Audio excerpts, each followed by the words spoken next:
টাঙ্গাইলে নারী ও নবজাতকের বস্তাবন্দি মরদেহ উদ্ধারের সপ্তাহ পেরোলেও পরিচয় শনাক্ত হয়নি, উদ্ঘাটন হয়নি হত্যার রহস্য। নির্মম এই ঘটনার দ্রুত বিচার চেয়েছেন স্থানীয়রা। আর পুলিশ বলছে তদন্ত শেষ না হওয়া পর্যন্ত নিশ্চিত করে বলা যাচ্ছে না কিছুই। RICL TMX, যুগের পর যুগ স্থাপনা থাকে মজবুত। মাটি খুঁড়তেই বেরিয়ে আসে বস্তা, তার ভেতরে দুটি মরদেহ,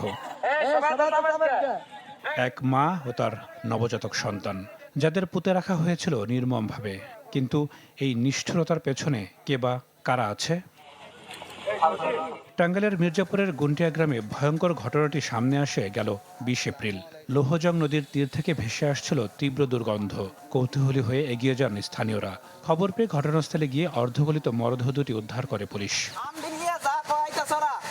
স্থানীয়রা বলছেন, ভবিষ্যতে এমন লোমহর্ষক দৃশ্য যেন আর না দেখতে হয়, সেজন্য দোষীদের দ্রুত বিচারের আওতায় আনতে হবে। হাতের এই পাশে হাড়টা আবার কি কুত্তায় কামড়ে ওঠাইছে, আমরা দেখছি। সন্ধ্যা 6টার টাইমে আপনার থানা থেকে পুলিশ আসে, এসে লাশ পুরোটা উঠিয়ে তারপরে নিয়ে যায়। একটা বাচ্চা বেডে তার কি মারতে পারে সেই মানুষ? কঠিন বিচার জানি হয়, এটা আমরা চাই। এই ধরনের কাজ জানি আর কোনো সময় জানি মানুষ না করে। ঘটনার সপ্তাহ পেরোলে উদ্ঘাটন হয়নি রহস্য।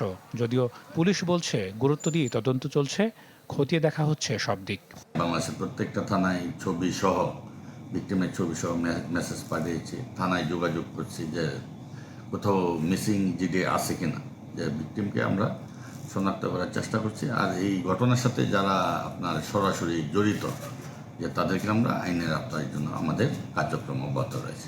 পরিচয় শনাক্ত না হওয়ায় মা ও নবজাতককে দাফন করা হয় মির্জাপুর কেন্দ্রীয় কবরস্থানে। তবে তাদের মরদেহ উদ্ধারের পর থেকেই সামাজিক যোগাযোগ মাধ্যমে চলছে তোলপাড়। Desk report, channel 24।